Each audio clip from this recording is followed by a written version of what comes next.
If you're a brass player, you already know that air is everything. It's the fuel behind your sound. But here's the thing, your breath does way more than just make notes happen. It shapes your nervous system, your focus, even your overall sense of well-being. Today's guest is tubist and educator Oren Marshall, and he's spent decades exploring that connection. From his early days with the London Symphony Orchestra to his adventurous work blending classical, experimental, and even world music, Oren has developed a whole new way to think and breathe as a musician. And we have a really good treat today, which is he's going to guide us through practical breathing exercises that boost our lung capacity, deepen tone, and just feel amazing. In fact, you're going to hear one that he learned from Dennis Wick when Oren had just joined the London Symphony Orchestra as a teenager and couldn't keep up with the brass section. Fascinating. Do make sure that you have the space and the time to practice along with us in this episode. It is a practice along, so don't try and do this while you're driving. And stick around to the end to hear about Oren's new fantastic course, Breathing for Brass Players, and how you can get early access. This is the Holistic Horn Podcast. I'm Marley Scalfo. Enjoy this episode. Welcome to the Holistic Horn Podcast, Oren Marshall. Happy to be here, Mars. I'm very happy that you're here. You have an incredible experience. You've played with pretty much every major orchestra in the London scene. You've played on soundtracks like Mission Impossible. You've been teaching at the Royal College, playing all over the world, doing non-classical music on the tuba, inventing your own instrument, doing innovative projects during lockdown, just the whole gamut. And I'm really excited to talk to you today about one of your specialties, which is breathing for brass players. I think it's best if we just drop right into the experiences. And if people like what they find, they can go to orenmarshall.com and get your whole breathing class. We'll talk more about that afterwards. Tell us a little bit about what we're going to do, and then let's just do it. So I've broken it down into three components: health, expansion, contraction, and resistance. Health, expansion, contraction, resistance.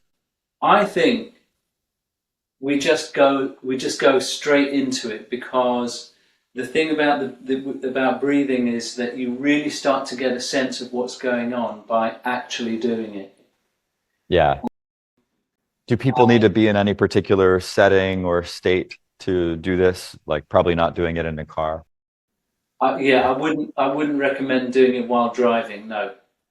Okay. Although, I mean, there are breathing exercises you can do while driving, but these aren't them. I always thought that anybody could benefit from these exercises, but as I started working with a whole range of different people, different experience levels, I realized that some of these exercises are quite advanced. And so a professional brass player like yourself would be able to immediately adapt. But for somebody who doesn't have the experience, I would say proceed with caution, because of things like hyperventilation, for example, or tightness. What you find is that a lot of people who are not used to breathing profoundly end up creating a lot of tightness in the neck and the shoulders throughout the exercises. Yeah. Because they're trying to expand, because they haven't got the experience and they haven't got the understanding of how to use the abdomen, how to actually use the breathing apparatus in a way that these exercises demand. If you've never done anything like this before, or you haven't got that much experience, I would say you can try to do this stuff, but just be loose with it. Don't put yourself under too much strain. Don't try to be really hard with yourself. Obviously, a lot of this stuff, and I tell the advanced students and professionals I work with, especially if I'm doing this kind of stuff online, I'm not in the room with you. I'm not right in front of you, so I can't tell how much effort you're making. So it's up to you how far you go. It's optimal effort, not maximum effort. Well, I would say it's up to the individual. I would say if you Yeah. haven't got experience doing this, just go easy. Don't Yep. try to. You'll see when we, especially when we get to the expansion contraction exercises and the resistance exercises. I think just go really easy on yourself. If you're a brass player and especially an experienced brass player and you want to go for it and you know what you're doing, go for it. Great. Should I be standing for this? I think for most of these exercises, there's one exercise towards the end where we'll be sitting, but the Okay. rest I think is better standing. Yeah. All right. So I'm super excited. Let's go. of course, because we've worked out before and we've had such a great time. That was yeah. So what I like to do, what we'll do today. Nice kick there, right there. I can see what you're up to. I'm glad I'm on this side. We're going to start and end with what I loosely call health. Okay, so these are very broad terms, and I'm using these terms in order to simplify the practice for people to be able to say, okay, look, I've got 5 minutes to do this. I can pick one exercise in each of these categories, and that will take me 5 minutes. If I want, I can learn a bit more, and I can spend 20 minutes on each section. So this can be expanded. Today, we're just going to do 2 exercises per section. We divide it like this. We're going to do health, expansion, contraction, resistance, health. Yeah, just to make a nice kind of, just to round it off. Yeah. Yeah. Great.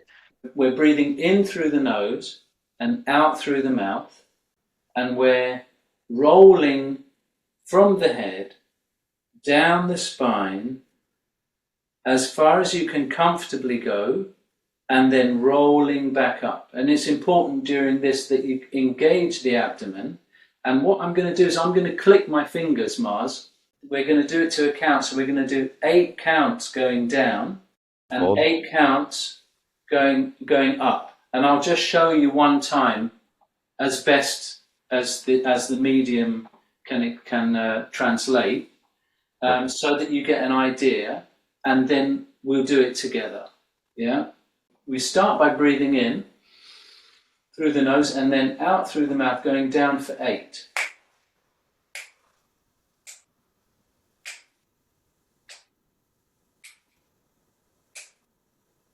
And coming up, rolling,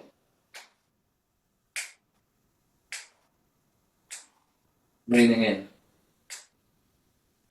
and repeat. The back can be rounded, but you can Yeah. bend the knees as well, Okay. just to protect the lower back. Okay. Yeah, and then as Yeah. you roll up, you can engage the knees to do this kind of motion. When we're going down, we're rounding. As we come up, it's almost a kind of curl up. Yeah? Yeah. That's like a fern And unfurling. yeah. So we're breathing in and then we're breathing out.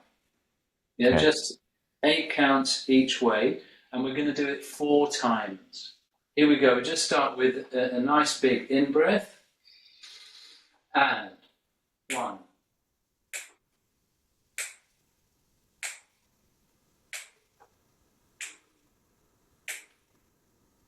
And in.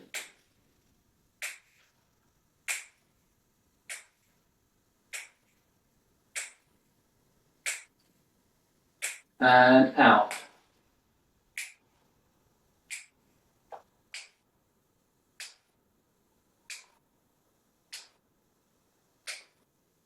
In.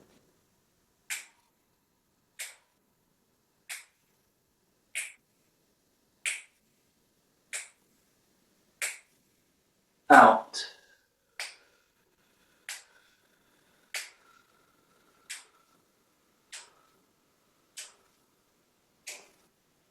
In,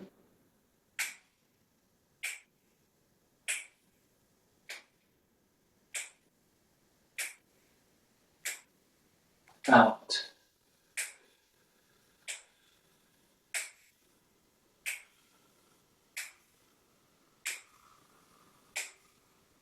In,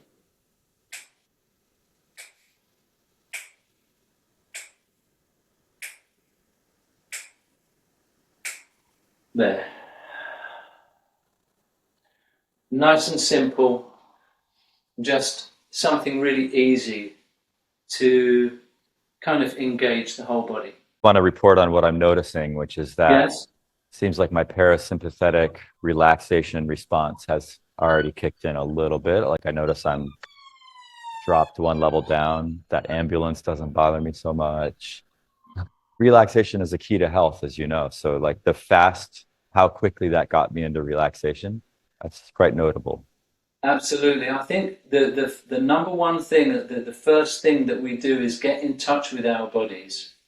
The conventional training for brass players is so, it feels to me so disconnected with the body. It's like sort out the bits of the body that are connected to the instrument and then get on with the job. And it's a bit like, well, hold on a second. Would do you need your whole body to play your instrument? Actually, you do.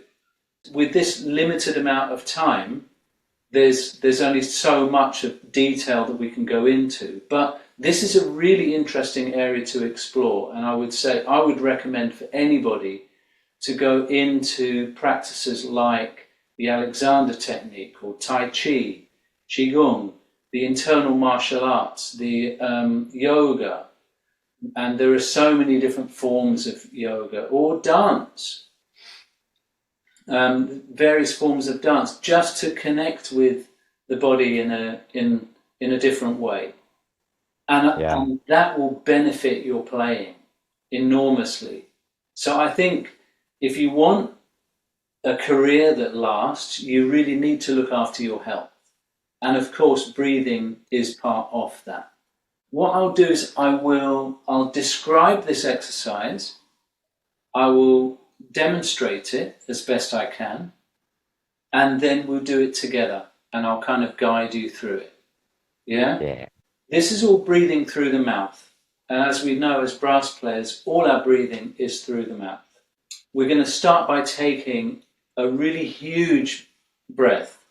So we're trying to kind of max out on that initial breath. Yeah.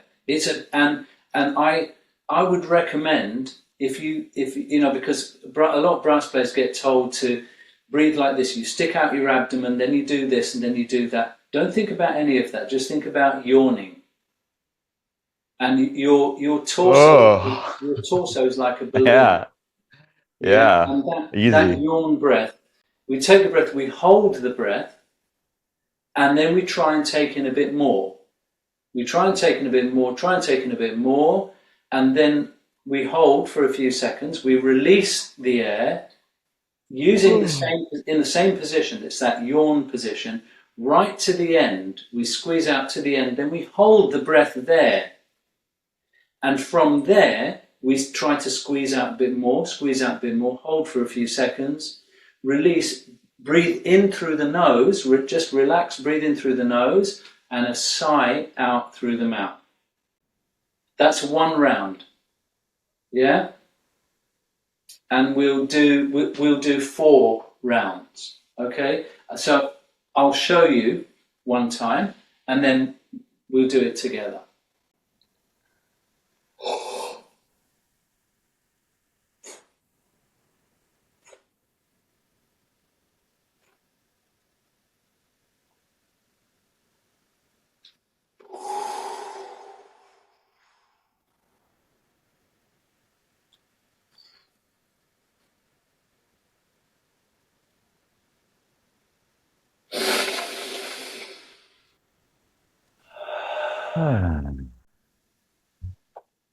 Now there's something really key to this exercise.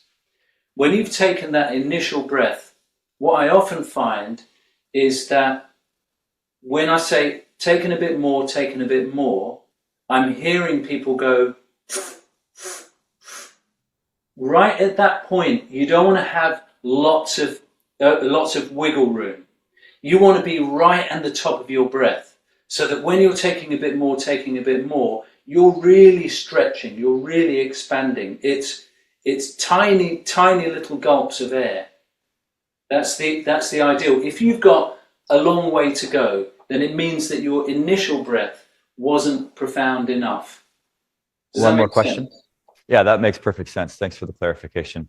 The other question is, I noticed that you had your mouth closed, which to me indicates that you were like allowing sort of a pressurization to happen. And for me, Well, when I my was, initial concept was that I'm stay. well, you've jumped ahead. Okay. You've jumped ahead to the next exercise. Okay. So Okay. we're going to do two different variations of this. So close my mouth after the initial yawn and then take Yes, so in. there's two Okay. ways of holding, yeah? And I'll come to the second way. So this first way, we're holding the breath in what you might call the more conventional way, like Okay. if you're, swimming underwater. For those following along, I'm going to model it. Make your sigh like really release, like there's an opportunity for emotion and sound to come out. Make a silly sigh if you feel called. I'll model it. Okay, so here we go. So we take in a big breath, really big breath in and hold it. We take in a bit more, take in a bit more, and a bit more, and release. Right to the end, right to the end. When you get to the end, hold it. Squeeze out a bit more. Squeeze out a bit more.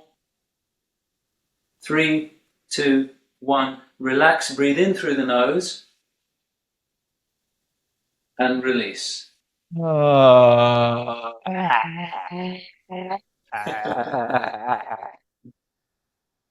And straight away, big breath in and taking a bit more and a bit more. And then we're just going to stay here for 5, 4, 3, 2, 1. Release. Right to the end, right to the end. Hold it. Squeeze out a bit more. Oh, there you are. Okay. Squeeze out a bit more. And here we go. 5, 4, 3, 2, 1. Relax. Breathe in through the nose. And sigh.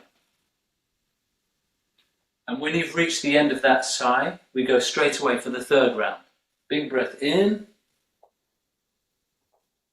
Hold it. Take in a bit more. And a bit more.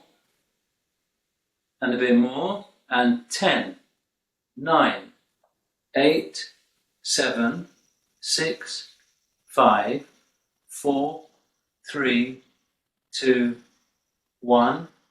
Release. Right to the end. And you can indicate where you've got to the end like you did before with your hand, which was really cool. And hold it. Squeeze out a bit more. And trust you're okay. 10, 9, 8, 7, 6, 5, 4. Trust. 3, 2, 1. Release. And I think 3 of those is okay. So another thing that also happens is there's a psychological element to this, because you will have noticed that the difference in your state of mind when you held your breath after inhalation to holding your breath after exhalation. What it does is it triggers certain responses, certain reflex a reflex action from our you know, and our minds are telling us, our nervous system is telling us we're drowning, we're Yeah, at I'm risk. sweating. Like just ripping in But sweat after actually, doing that. as what we're trying to do is we're actually, as well as training our bodies, we're training the mind to trust Yeah. that we're Yeah. okay. Right. Because Right. you think about it, the number of times you could have spent like a month working on some music in the practice room. You get on the bandstand and you fall apart and you don't understand why, and maybe you go through. So we never know what's going to happen when we get on stage. In an Yeah. ideal world, we're well prepared. But even with preparation, there are certain things, certain unknown elements that arise. So we train the mind to be able to just trust and also to appreciate that we are human and that we're never going to avoid making errors at some point. But this is one of those exercises where the psychological aspects, and this is where I would say that this works really well for the more advanced brass players. I think if you don't, this is when I was speaking before about having experience. This is an area that I think if you don't have experience with this, go easy with it. Yeah, consider myself a pretty advanced breather, and I took Absolutely. myself all the way to the edge, and it was like, wow, that was intense for me. So now we're going to do actually what you were doing initially, which is Okay. another type of hold, which is kind of more like a suspension. It has a very different energy to it, so it's more like a sort of continual inhalation, and at the other extreme, a continual exhalation.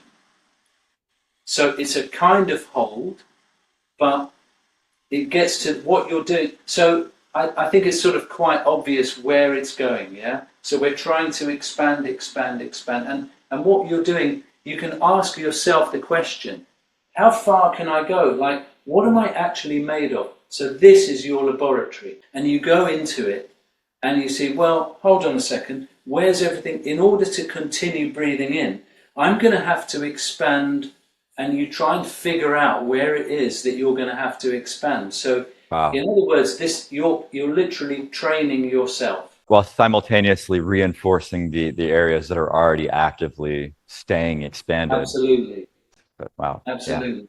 When we get into the resistance exercises, you see it becomes really interesting. No. Okay. I'm going to demonstrate it and then guide you through it. Yeah. So this is very different. This is not as explosive or dynamic. Yeah. Yeah.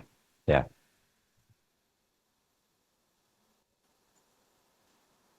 Yeah, I'm seeing him staying open, which he's demonstrating really well. It's an active, continued inhalation, even if air isn't coming into the body.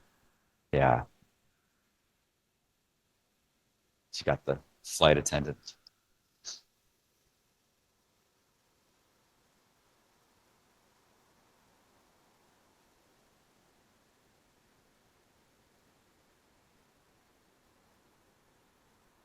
actively exhaling, even if there's nothing left. It's that the intention to exhaling to push a relaxing breath in, a sigh out. Yep. And if you want, sometimes I have this thing with playing with mental images. So the Hmm. spiral is a really nice one because again we have these associations with the breath, which is almost like straight lines. You breathe Right. in and you breathe out. Right. Well, what happens if you imagine as you're breathing in that you're breathing in a spiral? When you breathe out, you're breathing out a spiral. Why a spiral? Because when I think about that, I think a spiral has a terminus point of a small, which is like maybe down at the pelvic floor or something. I don't know, but just that feels like that anatomy of this doesn't map to my understanding of like more of a expansion in all directions at the same time. Yeah, the spiral for me is was a way of kind of sidestepping the block of breath. the linear. especially because my specialist instrument is the tuba, and the way that we get trained is a bit like this block of breath, in and out, in and out, and the spiral. So the spiral can be, it's like a circular motion, and that circular motion can expand throughout the torso. You can play with your own images. The important thing is to remain loose in the body. We're not trying to control everything with our muscles. We're remaining Right. loose in the body, and there's a really important reason for this. You can experiment with this.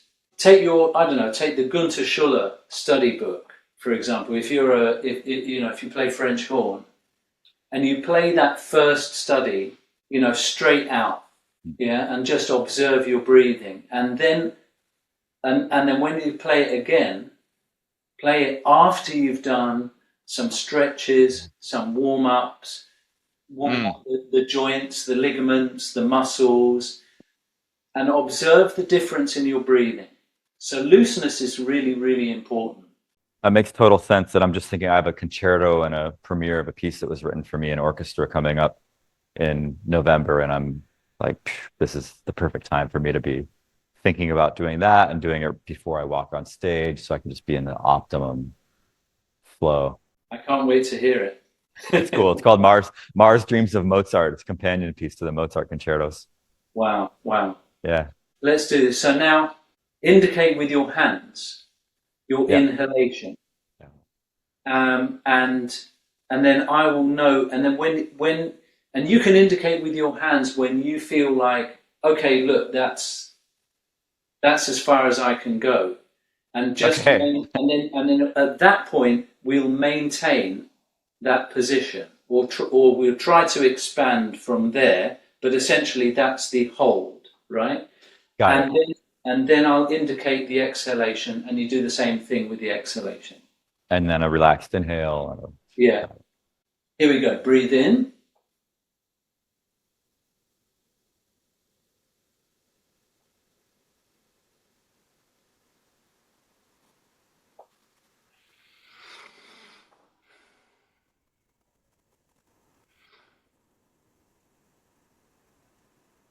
Relax the shoulders and the neck.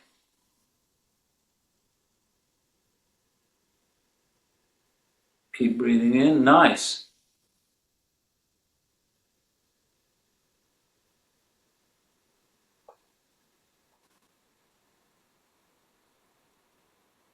Wow.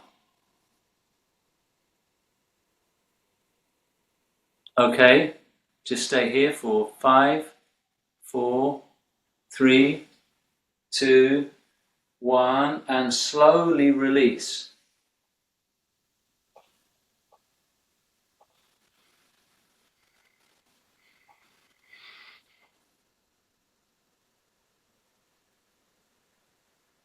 And same thing. Relax the neck and the shoulders.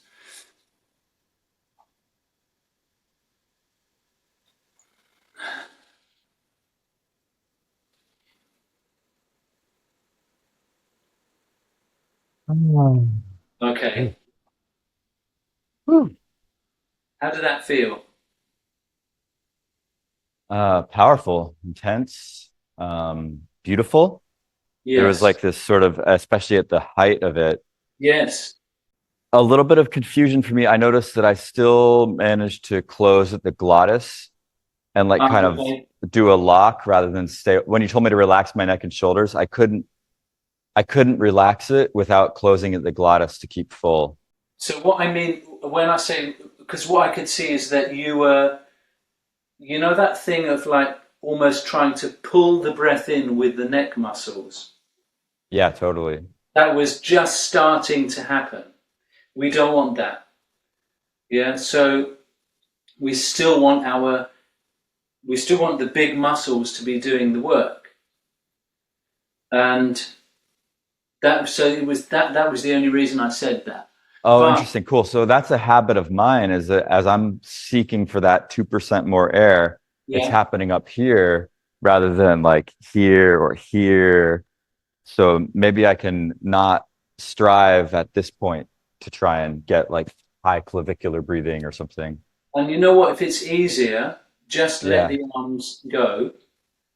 Yeah, that helps. That helped. And yeah, and maybe I tell you what, maybe let's do it together. And for anybody who's watching this, they can follow me for this. So I'm gonna indicate inhalation like this and Yeah. exhalation like that. Okay, sounds good. Yeah. So maybe you can go with me, and then see how that feels. Okay, here we go. So actually, let's start by breathing out and breathe in. Here we go.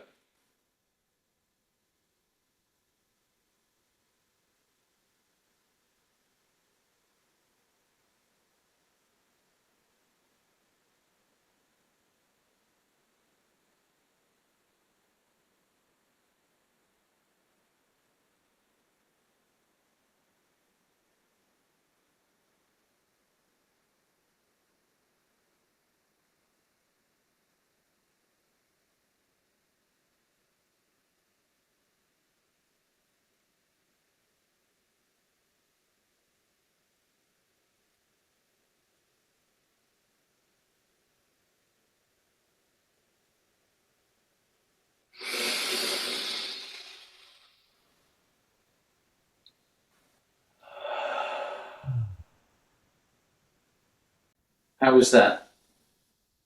That was great.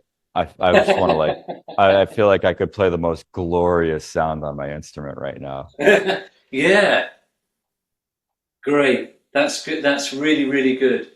That's very encouraging. Okay, so let's move on to resistance. So the first of these exercises, they're both kind of with resistance. It's kind of tricky because what we're looking to do is create restriction in the breathing that we then push against. For example, when I work with students, and you can do this with a friend, you get the soft part of your forearms around the Mm. rib cage. You stand behind your friend, and you get the soft part of your forearms against their rib cage, and you squeeze, and then your friend has to breathe, fanning the rib cage out against the pressure that you're applying with your forearms, right? But when you do it by yourself, you're doing it with your hands. So you want to place your palms on your rib cage, and your thumbs are pointing towards your armpits. Yeah? And some people might have an issue with mobility in the shoulders. So you can use the heel of your palm to push against the rib cage a bit lower down. But either way, you're aiming to place your hands around your rib cage a bit like this, yeah, but here, Mhm. yeah. So I want you to start applying the pressure against your rib cage, and while you're applying that pressure, I want you just to breathe in through the nose, but what I want you to do is visualize your rib cage fanning out, but you're literally stopping yourself from doing so. You're kind of competing with yourself right now. And each time you breathe out, your hands will clearly have an advantage, and they may well take an advantageous position to restrict your next inhalation. But that's the whole point of it.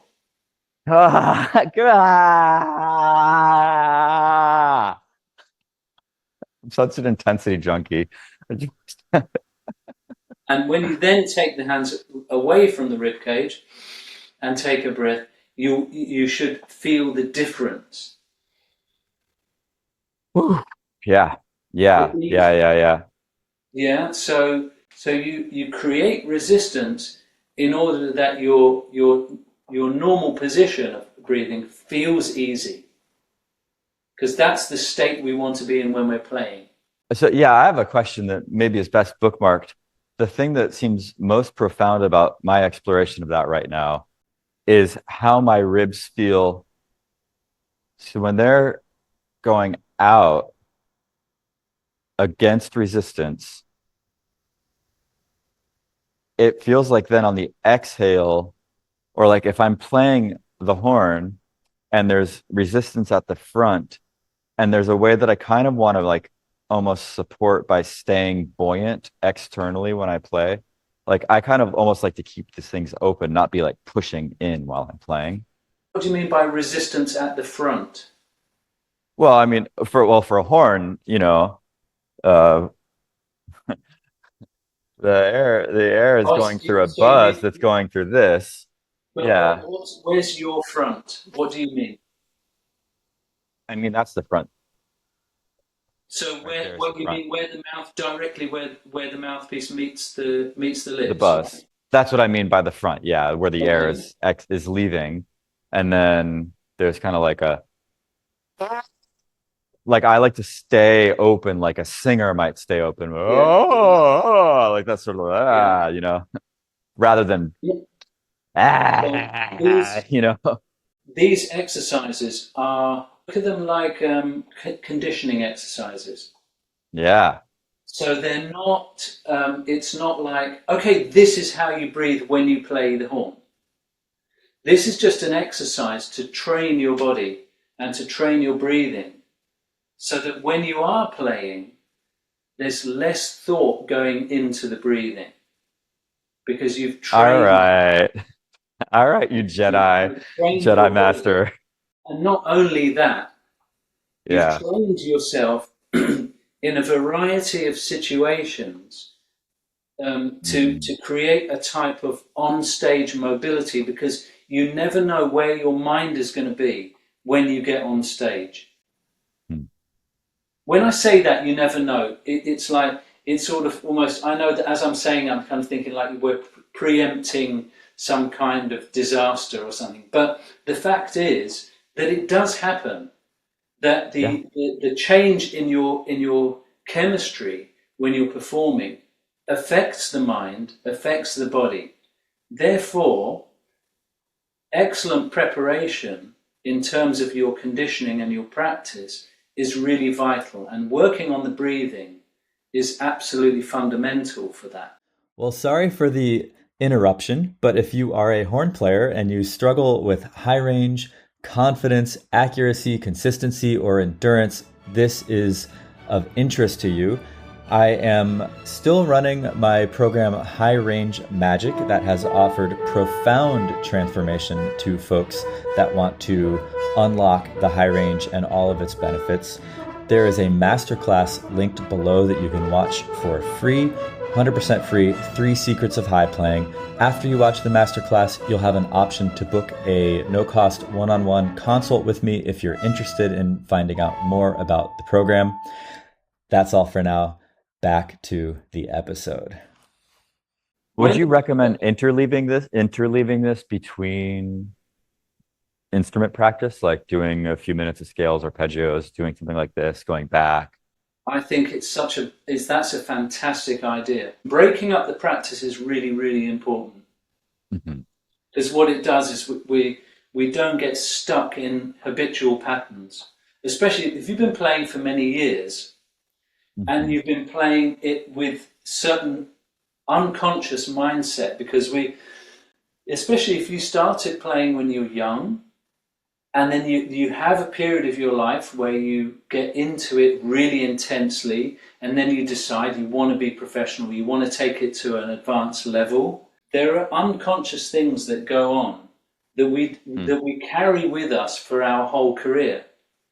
And hopefully those unconscious things are kind of things that work. Like we don't like we have our warm up that we do. Maybe we've been doing the same warm ups since we were like 13, and that's great.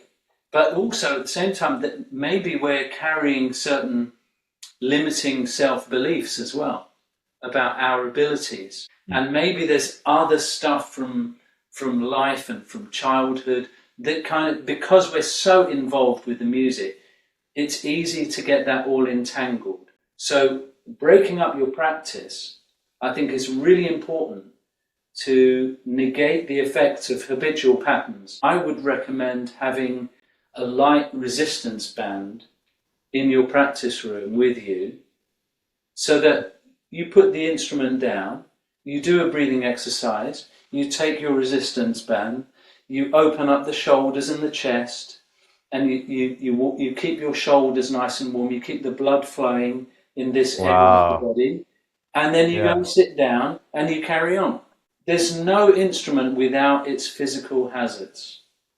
And I think that shoulder injuries, tendon injuries, neck problems, or posturally related issues, every musician has some experience of that. Yep. I meet younger players who, and it's a combination of things, because some younger players are already experiencing pain, but then there's some Mhm. players it's like, no, I don't feel anything. I feel fine. And then one day they start to hurt somewhere.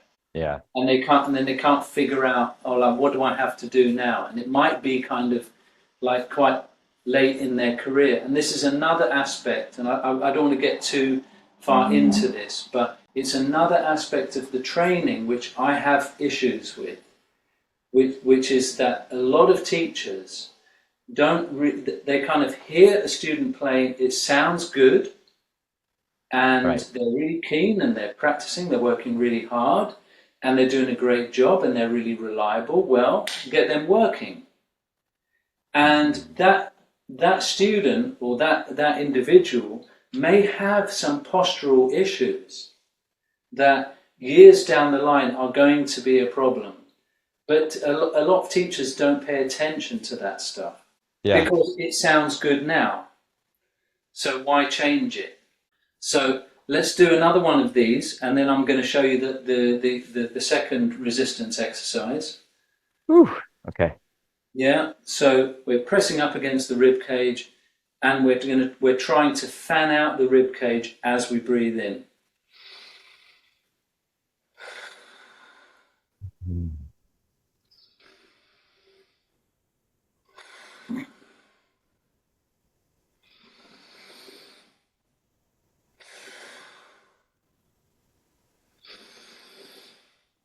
And another couple of breaths. Ah.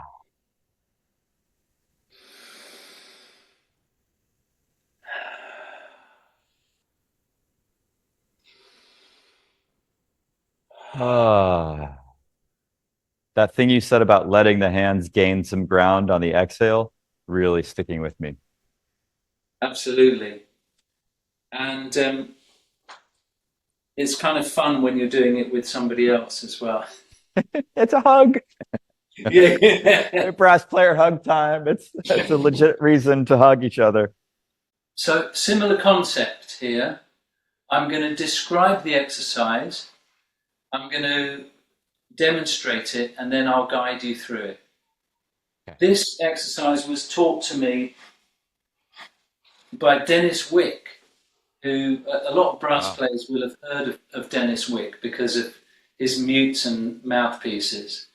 But when I met him, he was principal trombone in the London Symphony Orchestra, and I was a very green 19-year-old going in to play a variety of pieces, including the Firebird. And at the end of the Firebird, the whole brass section suddenly lifted off, and I could not keep up. And I just did Huh. not know what to do. I didn't know how to deal with it. And I spoke to him about it, and he showed me this exercise, which I practiced like mad while we were on this tour. And it made a little difference in that moment. But these, and this is a really important point to make. These exercises will gain their maximum benefit through regular practice over an extended period of time. Yeah. So Yep. you might feel something today, and you might go, wow, I feel great, or I feel whatever you feel. Really, really, if you want to get the benefit from these exercises, these are things to practice regularly. To draw a good analogy, compound interest may be the eighth wonder of the world, but you still got to have your stuff in the market for more than a few days. Absolutely. I like that. Right, so what we're going to do is we're going to place our hands on our thighs, just above the knees. And when we breathe in, we're just lightly pushing down on the thighs. The reason for that is, and you might be able to see it, although it's very subtle, is I'm elevating my rib cage at this moment. In the rib cage's elevated state, it means I can take in just an extra bit of air, and I'm going to take in a huge breath through the mouth, and I'm going to hold it. Yeah, so I push down, elevate the rib cage, take in a big breath, hold it, and then I'm going to bring my torso down, holding the breath. I'm going to let the head go. I'm going to let the arms drop by the sides of my legs. And I'm going to just stay here for a few seconds. I'm going to release the air while I'm down here. And then in that folded position, I'm going to breathe in profoundly. I'm going to try to breathe into the abdomen. But because I'm I'm folded up against my thighs, that creates resistance in the abdomen. So where does the air go? It has to go into my back. And that's what I'm trying to expand. That's what I'm trying to work on.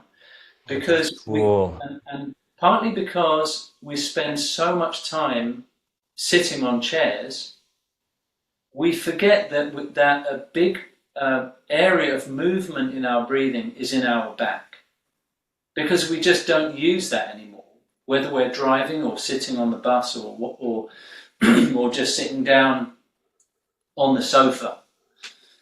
We don't use our backs to breathe. And so the purpose of this exercise is to kind of get into the back. Now, once I've taken that breath into my back, I slowly breathe out as I come to sit. And then I repeat the whole process. Just a little warning. This exercise can possibly highlight areas of tension in your neck and your back and throughout your back that you might not be consciously aware of. So you will experience that as possibly as stiffness or a bit of pain. With you, I think you're very in tune with your body. But I think for a lot of brass players, even the advanced brass players, they're carrying so much tension around this exercise of breathing into the back, they might experience some quite sharp pain in certain areas. It's up to the individual to be able to distinguish the difference, between an injury and, wow, that's tightness. I'm just going to show you one time and then I'll guide you through it.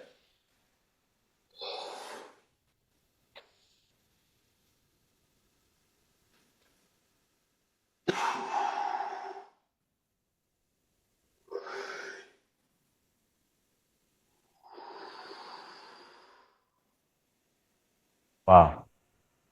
Wow. And repeat. Okay, here we go. So pushing down on the legs, huge breath in, hold it, and come down. And fold, let the arms fall by the side, relax the neck, relax the head. And in this position here, while you're holding the breath, you might feel different areas of your back that maybe there's a bit of tightness in there. Release the air. This can be quite explosive, the out breath. And straight away breathe into the abdomen. You've got restriction of movement, so you breathe, so it goes into the back.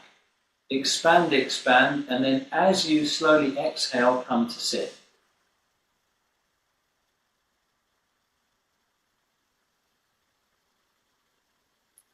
Hands on the knees, or on the legs, sorry. And repeat. Big breath in. Hold the breath and come down, fold down. Nice, very nice fold. And we stay here just for a little longer and just observe what's going on. Release. Really let everything out. You can squeeze out like we were doing in the previous exercise. Squeeze out and then immediately breathe in to the abdomen, and you're trying to expand your back now. And when you get to where you feel it is your kind of top, then you slowly breathe out and come to sit. Keep breathing out, and we'll just do one more round. Push down, elevate the rib cage, big breath in, and fold down. Let the head go, let the arms go. And we stay here just for a few more seconds. And release. Nice, very, very nice. And then in your own time, big breath in. And you're like a balloon. Now your back is like a balloon, opening out. Nice, I can really see that. And then as you breathe out, come to sit.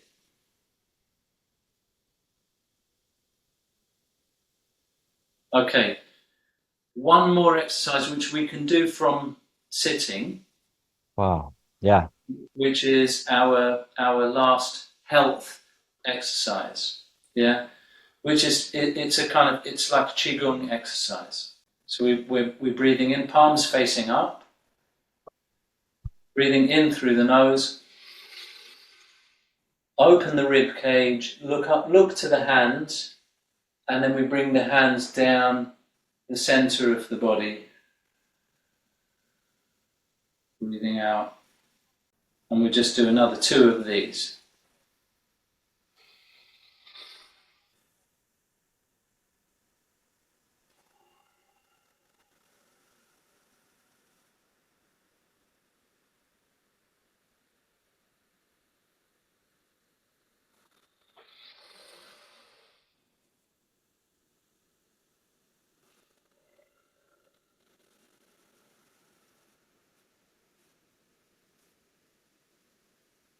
And just place your hands on your belly,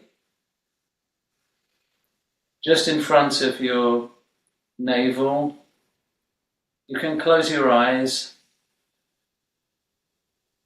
And just for a minute or 2, we're just going to sit and observe any changes we may feel in the body that have occurred as a result of what we've been doing.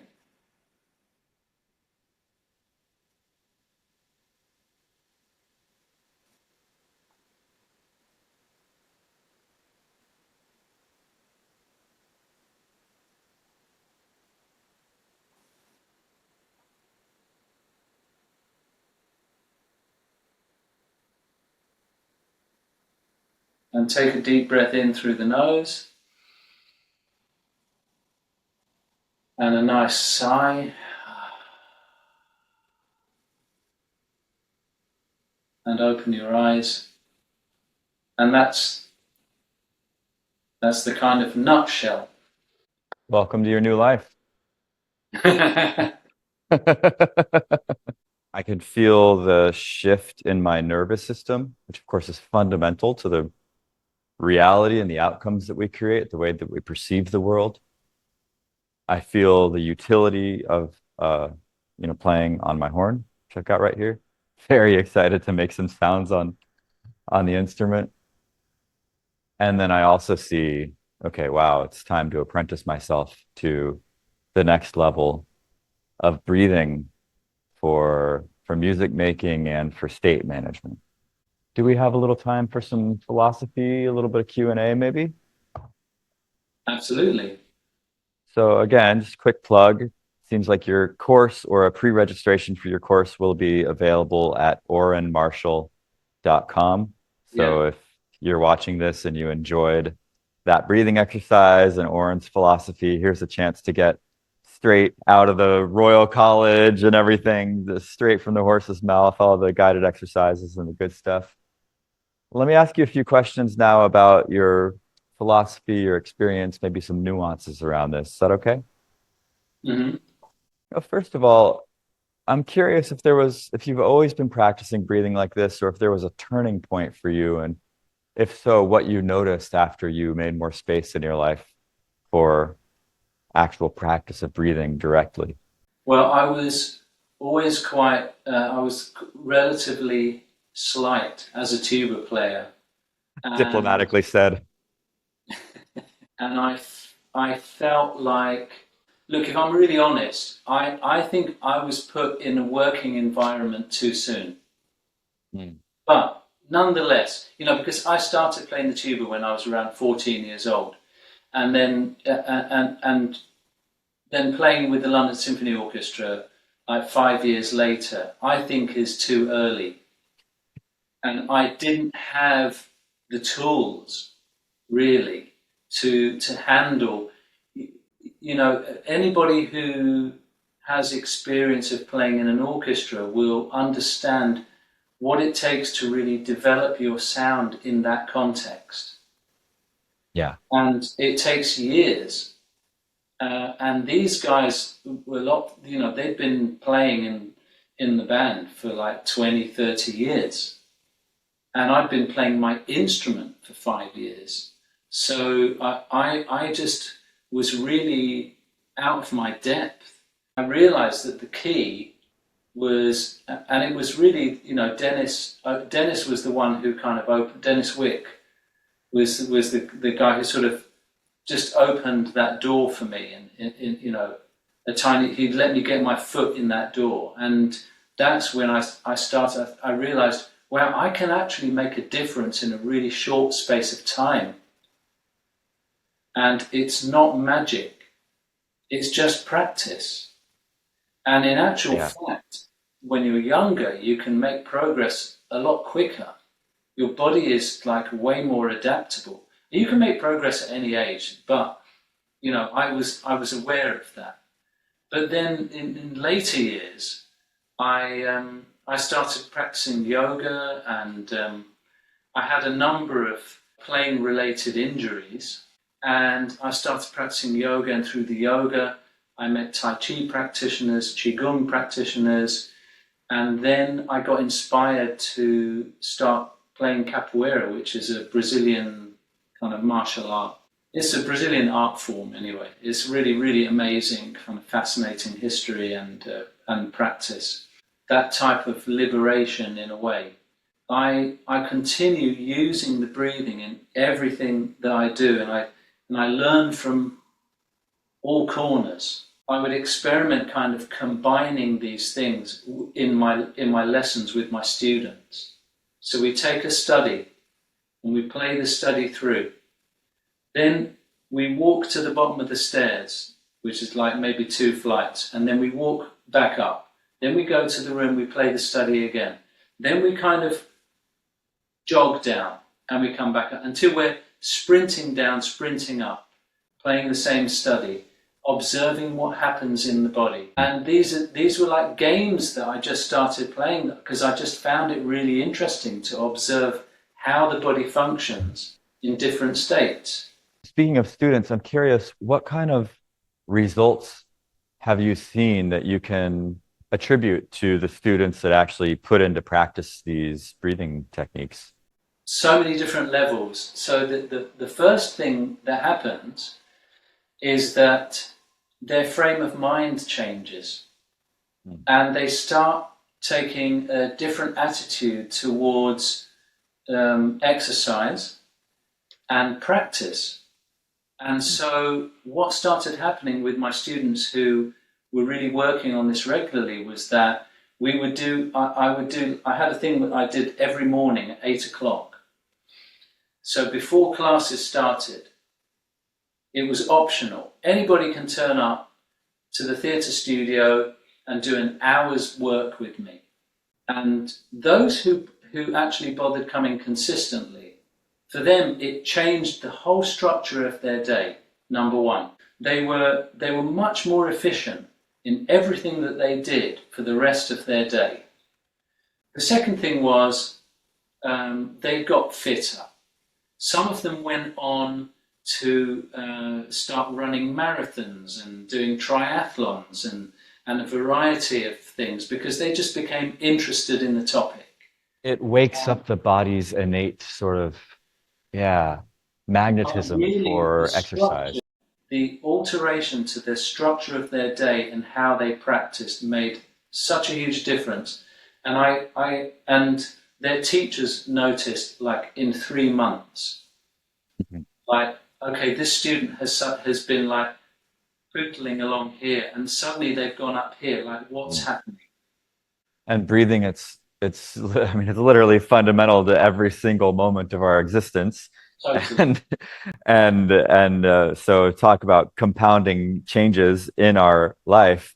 But then as far as playing, you never make a sound without your breath. So doing it well, it's tone, it's articulation, it's accuracy, it's rhythm, it's emotion, it's phrasing, dynamic. It's literally every element of music is impacted by our breathing. So Absolutely. yeah, it's worth training. What else do you cover in the full course? I'm really curious. So I take it from a very, very simple start, blowing on pieces of paper, for example, just for looseness of Mm. breath and just for observing the movement of the paper in our hand.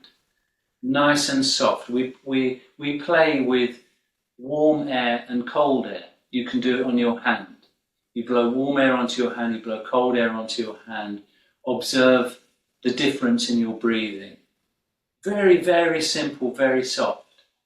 To the kind of exercises, I remember observing for the first time Wim Hof, and I thought, he's doing tuba exercises.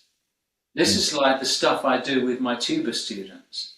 So it's really, really taking it to the edge of what you can actually do in terms of your Wow. capacity and endurance. If you want to be like a really advanced player, at least in my view, you need to see how far, you ask yourself, well, how far can I go? And with breathing, it's like, okay, are we ready to dive into this? Right? We're sitting comfortably, we're going to do this, we're watching the clock, we're going to see how long we can, and we start with the groups like, something like hyperventilation, for example. Somebody who hasn't done that kind of profound breathing before may hyperventilate after 5 breaths. If you're training to be a tuba player, or most tuba players will develop a resistance to that hyperventilation. So they Yeah. hyperventilate much later. But then, even at that point, sometimes you have to keep going. So, doing exercises to be able to handle those type of situations is, say, at the other end of the spectrum. It sounds like what you're doing is you're introducing and sensitizing people to a huge spectrum of what's possible in the breath universe. I mean, you already Absolutely. mentioned temperature and speed and flow and where in the body and how in the body There's and also then training their capacity up. absolutely, and there's also something else we do, which is we observe other mammals breathing. Ooh. So developing mental models and a really robust understanding. Yeah, so you watch a dog breathing Right. and try to imitate that dog breathing. Yeah. What does the dog do in different and then how does the dog, for example, working dogs in the heat, how do they deal with the heat? Yep. They're breathing really, really rapidly, and I was trying to figure out how does the dog sustain that kind of breathing? Mm. Surely that generates more heat, no? So then I Mm. tried to find a way to do it. I tried to find a way to do it, and I realized that there is a point at which your abdomen can rapidly move with ease. Mm. Mm. Mm. Because if you think about and trying to sustain that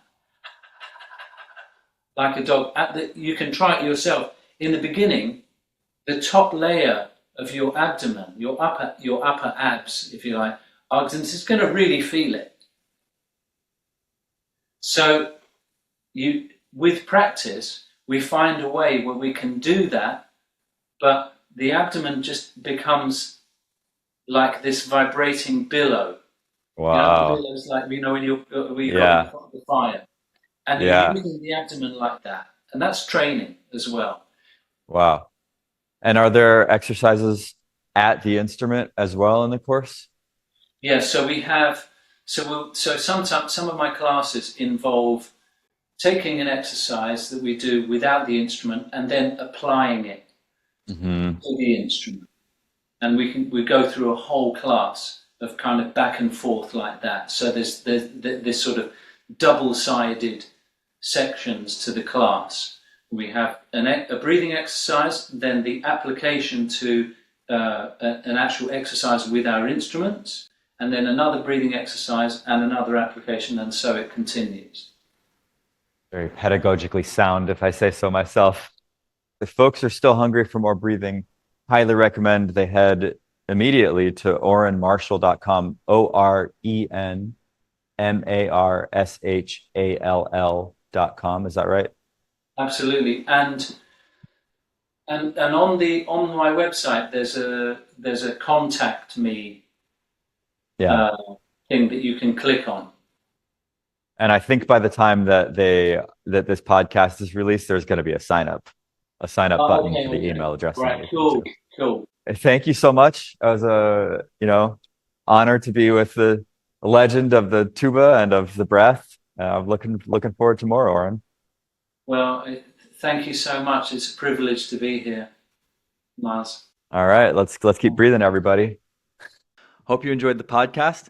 This episode is brought to you by High Range Magic, my online program that helps horn players liberate their high range as well as reach new levels of relaxation and ease throughout the full range of the horn, and also to kind of reclaim a beautiful new paradigm of relationship and mindset with the instrument. If that sounds interesting to you, head over to highrangemagic.com and you can register to watch the free masterclass I have, How to Confidently Enjoy a 4+ Octave Range Without Pain, Overthinking, or Constantly Practicing. That's over at highrangemagic.com. Thanks again.